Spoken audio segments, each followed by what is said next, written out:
So ముఖ్యమంత్రిని దింపడానికి వెనుకమ్మటి మంత్రివర్గంలో ఇప్పుడు ఉన్నటువంటి కొంతమంది ప్రయత్నాలు చేస్తున్నారు అనేది కూడా బలంగా వినబడతా ఉన్నది పరిస్థితి. అందుకనే రాహుల్ గాంధీ సైతం కూడా ముఖ్యమంత్రి గారికి అపాయింట్మెంట్ కూడా ఇవ్వట్లేదు. రాహుల్ గాంధీ గారు కలవాలంటే ఆయన అనుకోవాలి.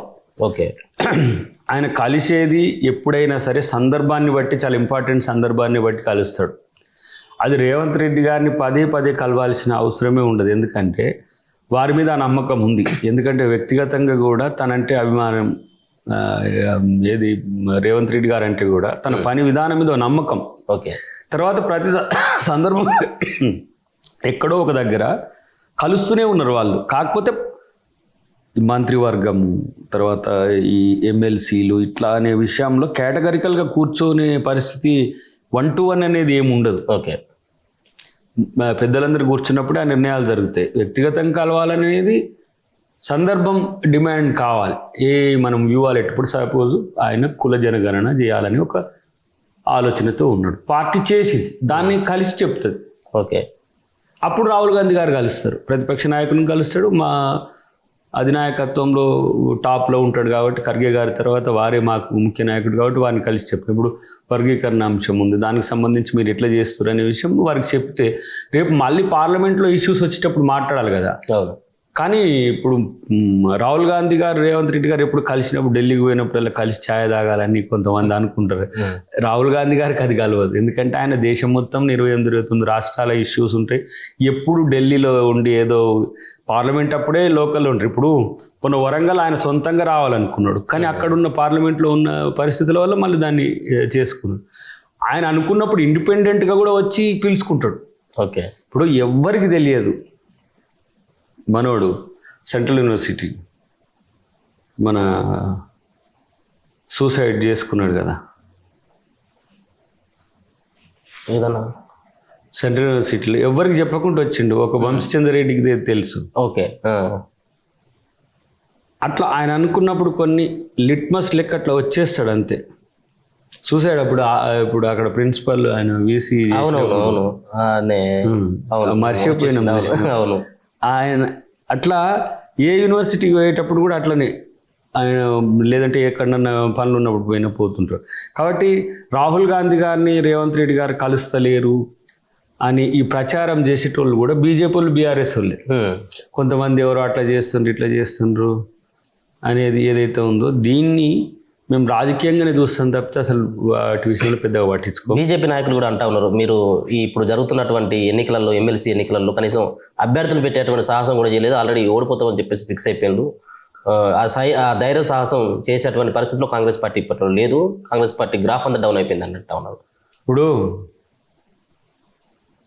సిపిఎంకు సిపిఐకి వాళ్ళు రిక్వెస్ట్ చేసిండ్రు, సిపిఐ మాతో పొత్తులనే ఉన్నది. ఓకే, వాళ్ళు రిక్వెస్ట్ చేసినప్పుడు మీ మాదిరిగా రాజకీయ రహస్య ఒప్పందంతో లేము. నేను చేస్తా, నీకు ముఖం లేదు, నీకు తెలియవు కాబట్టి నేను చేస్తా అని చెప్పి బీజేపీ నాయకులు వాళ్ళని కట్టడి చేసి వాళ్ళు 3 సీట్లలో పోటీ చేస్తుంది. లేకపోతే ఎందుకు బీఆర్ఎస్ పోటీ చేయొచ్చు చెప్పండి. వాళ్ళు ఉప ఎన్నికలు వస్తే నేనే చేస్తా అంటాడట. ఇది ఎక్కడ ముచ్చట? ఇవాళ లేని బలం రేపెట్లు వస్తుంది. ఇది ఒప్పందం కాకుండా 8 సీట్లు ఎమ్మెల్యే సీట్లు వచ్చినాయని, ఇప్పుడు 8 ఎంపీ సీట్లు వచ్చినాయని ఇలా నేను మళ్ళీ 3 చేస్తున్నా, బీఆర్ఎస్ చేస్తలేదు అంటున్నాను.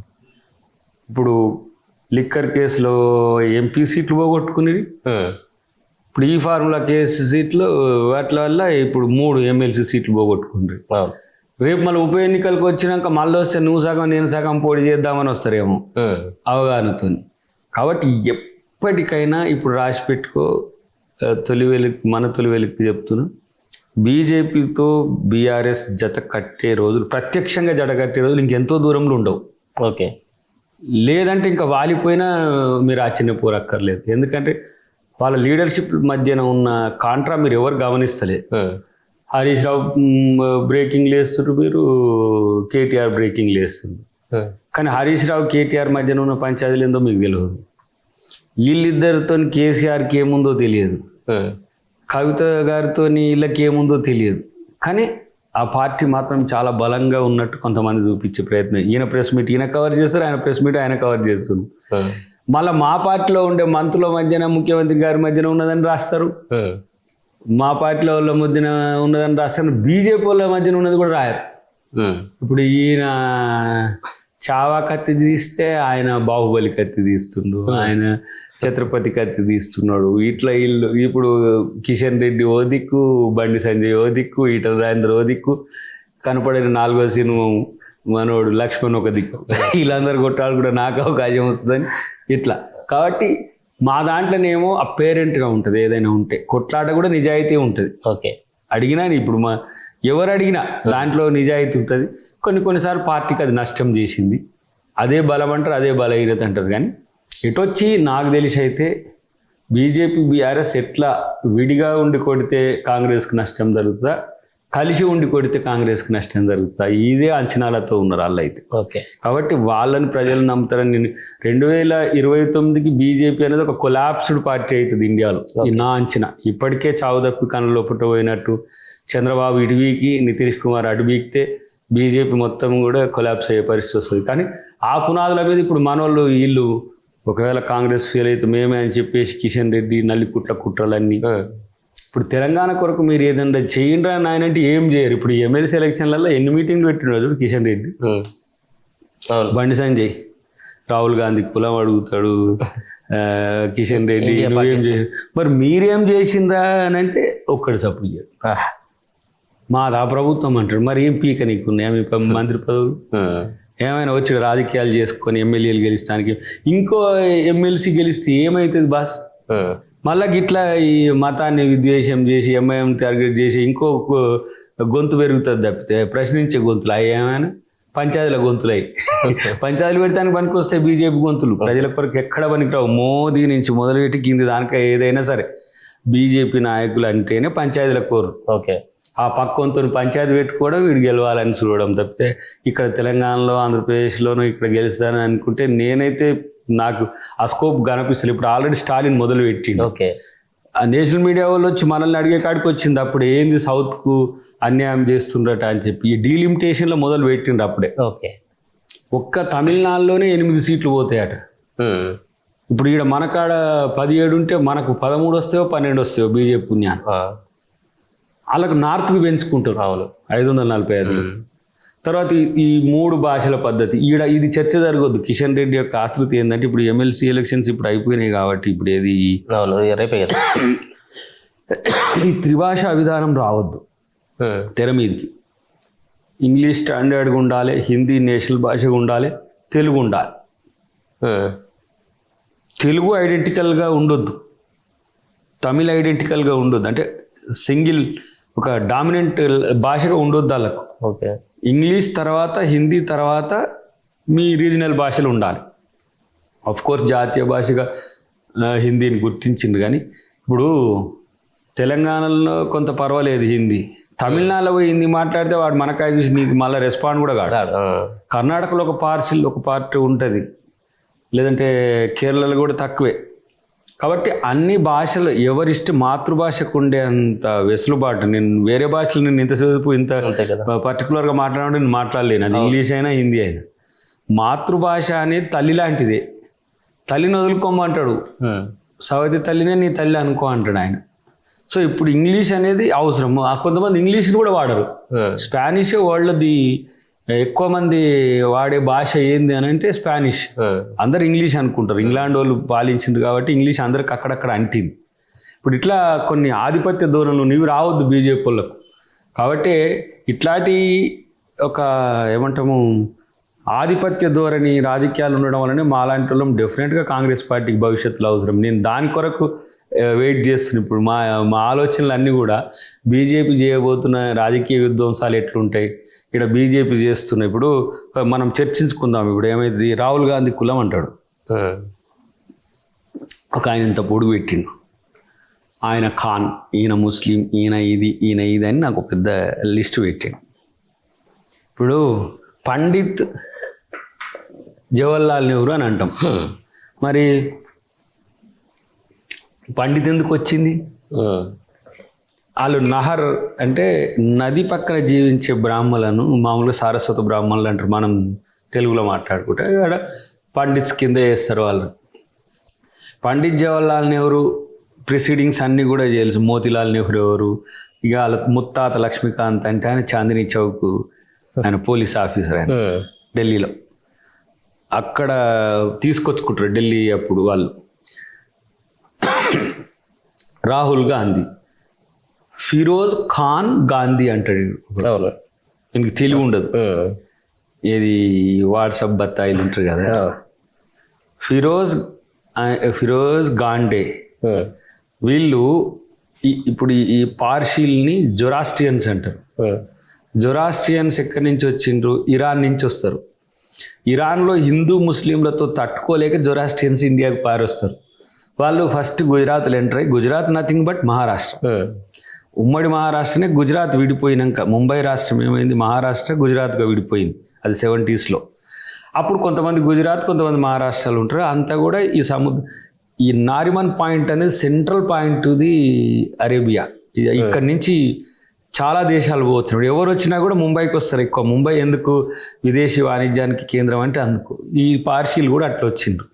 ఈ పార్షీలకు ముస్లింలకు కూడా తేడా తెలియదు ఈ బీజేపీ నాయకులకు. ఇప్పుడు ఆయన గాంధీతో మాట్లాడుకొని, ఆయన స్వాతంత్రోద్యమంలో ఉన్నాడు కాబట్టి తను ఇందిరాగాంధీని చేసుకోవడానికి ఆయన సాయం తీసుకుంటాడు. గాంధీ పేరు కూడా వాడుకుంటాడు, పెళ్లి చేస్తాడు. ఆయన ఇందిరాగాంధీ భర్త అవుతాడు. ఇందిరాగాంధీ భర్తకు ముస్లింని అంట కట్టిండ్రు, ముస్లింస్ తీసి పడేసిండ్రు. ఇందిరాగాంధీ తండ్రిని ముస్లిం చేసిండ్రు. ఇందిరాగాంధీ కొడుకు రాజీవ్ గాంధీ ఇలా తను చనిపోయినప్పుడు ఏ సాంప్రదాయాలతో కరణం చేసిండ్రు? వీనికి చరిత్ర తెలియదు, వాడు ఉన్నాడు లేడు కాబట్టి ఇప్పుడు ఈ మాట్లాడటం. హిందూ సాంప్రదాయాలతోనే కాలబెట్టిన పరిస్థితి ఉన్నది. అసలు భారత రాజ్యాంగం ఏం చెప్తుంది? నువ్వు ఒక తల్లిదండ్రికి పుట్టినప్పుడు నువ్వు తల్లిదైనా తీసుకోవచ్చు, తండ్రిదైనా తీసుకోవచ్చు. ఆ ప్రిసీడింగ్స్ వాళ్ళు తండ్రి నుంచి తీసుకుంటూ వచ్చిండ్రు. తర్వాత హిందూ ప్రాక్టీస్ చేసినా కూడా ఎప్పుడు ఫిరోజ్ గాంధీ గారు ఆమెనేం వ్యతిరేకించలేదు. తర్వాత సోనియా గాంధీ గారు వచ్చి పెళ్లి చేసుకుంది కూడా హిందూ సాంప్రదాయాల ప్రకారమే చేసుకున్నారు. ఇప్పుడు అసలు ఇదంతా ఆయన నెహ్రూ కూడా ఏంటి, హిందూ సాంప్రదాయాలతో మమేకమై ఉన్నప్పుడు కూడా బౌద్ధ ఆలోచనను కూడా ఆయన తీసుకునేటోడు. ఇప్పుడు ప్రియాంక రాహుల్ అనే పేర్లు ఇట్లా రావడము, తర్వాత ఇప్పుడు ఈ ధర్మచక్రంలోని ఆ 3 సింహాలకు సంబంధించి తీసుకురావడం, అంతా కూడా ఇక్కడ నడిచి తిరిగిన బౌద్ధ మూలాన్ని బాగా గౌరవించే సంస్కృతి, మానవీయ కోణం నుంచి హ్యుమానిటేరియన్గా ఉంటాడు నెహ్రూ ఎప్పుడు కూడా. ఒక విశ్వమానవునిగా ఉన్నాడు కాబట్టి ఆయనకు అన్ని చేస్తారు. ముస్లిం అని పెడతారు, మాది ఇండియా మీది పాకిస్తాన్ అని అంటుండోడు. ఇండియా ఎక్కడిది? మళ్ళీ ఆ ఇండియా అనే పదమే కూడా వాడుతూ అంటే భారత్ అని పెట్టుకురు మళ్ళీ వాళ్ళు. అంటే ఇంత ఒక క్రూకెడ్ ఏమంటారు సంక్లిష్టతతో ఉండే మైండ్స్ వాళ్ళే. కానీ వాళ్ళు ఈ దేశంలో హిందూ ధర్మాన్ని కూడా పాటిస్తలేరు, మనువును పాటిస్తున్నారు. ఇక్కడి నుంచి వచ్చిన ఆర్య విభజించే కుట్రలు చేస్తున్నారు. కానీ భారతీయతను నిజంగా ఇండియనిజంను ఆపాదించుకుంటే వీళ్ళకి సమస్యలు రాకపోతుంది. కానీ ఇక్కడ ఏదో సౌత్లో వస్తుంది, మేము ఇక్కడ మనోడు కూడా అంటుండగా పవన్ కళ్యాణ్ సనాతన ధర్మాన్ని నేను ఇప్పుడు ఏమంటాము పవనానందచార్యులు అని ఆయన.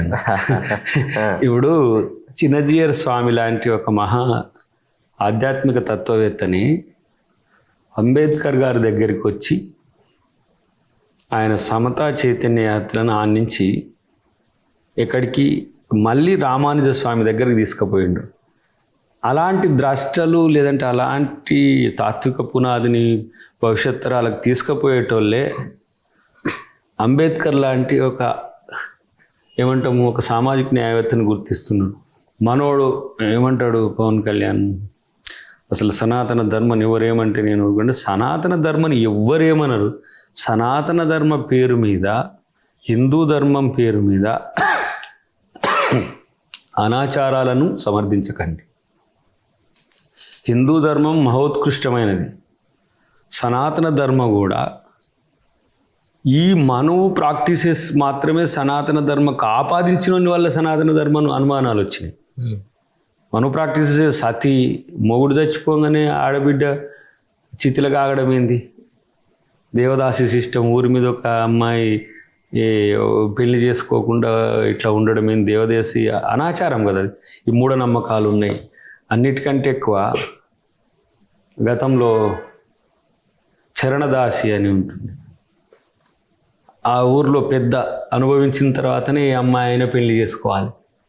ఇవన్నీ కూడా సనాతన ధర్మాలు లేవు. ఈ వీళ్ళు తెచ్చి ఆపాదించిన వాటిని కొంతమంది దుర్మార్గులు చేస్తున్న వాటిని వీటిని పక్కన పెట్టాలి. సనాతన ధర్మ కంటే పురాతన ధర్మ కూడా ఉన్నది. పురాతన ధర్మను ఆచరించినోడు మూలవాసులు. ఈ దేశంలో మాదిగలుగా పిలువబడుతున్నా, లేదంటే మాంగులుగా పిలువబడుతున్నా, లేకపోతే చమార్లుగా పిలువబడుతున్నది మొదటి చరిత్ర జంబూకుంది. సద్బ్రాహ్మణుడు చదివే శ్లోకాల్లో కూడా జంబూ ద్వీపస్య అనేది ఉంటుంది. ఎందుకు? జంబూకుడు పాలించిన ప్రాంతం మొట్టమొదట కాబట్టి ఇప్పుడు అలాంటి జంబూకుడిని రాజ్యమేలిన మహాదిగని తీసుకొచ్చి చెప్పులు కొట్టుకునే పరిస్థితి వచ్చింది. మళ్ళీ రాజు ఎప్పుడైతేనే కదా ఇప్పుడు ఈ పోరాటాలన్నీ కూడా. కింది వర్గాలకు కూడా సమానత్వం కావాలనే దాని దగ్గర మీరు ఇప్పుడు బంగారు లక్ష్మణ్ ఉన్నాడు. వారిని ఎంత అవమానించి ఒక మాదిగని మొట్టమొదటిసారిగా మీరు దేశాధ్యక్షుని చేసి ₹1,00,000 లంచం తీసుకున్నారని చెప్పేసి ఆయన ఏ విధంగా ఆయనను చనిపోయేంత వరకు జీవితంలో ఒక మచ్చగా చేసిండ్రు కదా. ఇలా బీజేపీ నాయకులు మొత్తం అంతా అవినీతి పరులు కాదు, ఆయన ఒక్కడే అన్నట్టుగా చేయలే. ఒక దళితుడు అయితే మీరు చూసే విధానంలో ఎంత మార్పు వస్తుందో చూడండి. కాబట్టి బీజేపీ, బీఆర్ఎస్ కూడా ఆయన ఏమన్నాడు, అసలు రాజ్యాంగాన్ని మార్చేయాలి నేను అంటున్నా, నేను మారుస్తాం అని చెప్పిండు. ఆయనే మారిపోయింది. కాబట్టి ఇలాంటి ప్రాక్టీసెస్, రిలయబుల్ ప్రాక్టీసెస్ అంతా బీజేపీ, బీఆర్ఎస్ చేయబట్టే. ఇప్పుడు మొన్న కూడా నేను ఎందుకంటున్నా, చంద్రబాబు, నితీష్ కుమార్ లేకపోతే బీజేపీ ఈసారి కొలాప్స్ అయ్యేది. భవిష్యత్తులో కూడా ఏముంటుందో తెలియదు. కానీ ఇవాళ నేనైతే ఒకటి అనుకుంటున్నా, రాహుల్ గాంధీ గారు భవిష్యత్ ప్రధానిగా ఉండబోతున్నాడు. దాంట్లో క్రూషియల్ టీంలో రేవంత్ రెడ్డి గారు ఉంటారు. మా రాష్ట్రం నుంచి కూడా ఇంకా 2-3 రాహుల్ గాంధీ గారితో బలంగా రేపు దేశవ్యాప్తంగా చేసే పోరాటాల్లో ఉంటారు. దాని కొరకు పోటీ పడుతున్నారు మా వాళ్ళంతా. ఇప్పుడు దీని విషయంలో ముఖ్యమంత్రి ఈయన మారుస్తారని ఒక ఆయన, ఈయనను మారుతారని ఇది లేదు. ఇలా ఉన్న 3 రాష్ట్రాల్లో తెలంగాణ రాష్ట్రం మోస్ట్ పవర్ఫుల్ స్టేట్గా కాంగ్రెస్ పార్టీకి అవతరించింది. రేవంత్ రెడ్డి గారు కూడా మంచి నాయకునిగా పేరు తెచ్చుకుంటాడు. అది జీర్ణించుకోలేక ఎట్లా వెనక దింపాలని చేస్తాడు. మేము రేపు ఈ ప్రభుత్వంలో మేము కూడా పార్టిసిపేట్ చేస్తాం. ఇప్పటికైతే మేము పార్టీ నాయకులుగా ఉన్నాం. రేపు ప్రభుత్వంలో కూడా వచ్చే అవకాశం ఉంటుంది డెఫినెట్గా నేను అనుకుంటున్నా. ఆ విధంగా పార్టీని ముందుకు తీసుకుపోవడం, రేవంత్ రెడ్డి గారి చేయిని మరింత మేము చేదోడు వాదోడుగా బలం చేకూర్చేది ఎలా అనే ఆలోచనలు ఉంటాయి తప్పితే, ఇక ఈ వ్యక్తిగతంగా స్వార్థము, రాజకీయాల కోసము, అవకాశాల కోసము కుట్రలు చేసే పని దయాకర్ అయితే చేయడు. అది ఏదన్నా కానీ అది ఎమ్మెల్సీ కానీ, మంత్రి కానీ, లేదంటే ఇంకే పదవి కానీ, ఏదైనా దాన్ని వస్తే కాదనేది లేదు. కానీ దాని కొరకు నేనేమి ప్రత్యేకమైన ప్రణాళికలు రచించి దాని ప్రకారం పోయేది ఉండదు. అట్లని చెప్పి ప్రత్యేకంగా ఎవరికో వ్యతిరేకంగా కూడా నేను చేసేది ఉండదు. నాకు ఎవరైనా వ్యతిరేకంగా చేస్తే ఎంతకాలం చేయగలుగుతారు? ఇంకా ఇప్పటికీ 14 నెలలు నేను అంటే లేనందుకు జనంలో వస్తున్న నా మీద వ్యతిరేకతను చూస్తున్నా. నేను నా ఫెయిల్యూర్ కింద చూస్తున్నారు. అది నాకు రాకపోవడం అనేది కూడా ఇదేంది సానుభూతి జాలి నుంచి కోపం కాడికి వచ్చేసింది. సో అది వాళ్ళ ప్రేమ. డెఫినెట్గా నేను ఆ ప్రేమ కొద్ది గెలవగలుగుతాం. రేపు ప్రభుత్వంలో ఉండే ప్రయత్నమే అధికారంలో ఉన్న మా నాయకులందరూ చేస్తారని నాకైతే నమ్మకం.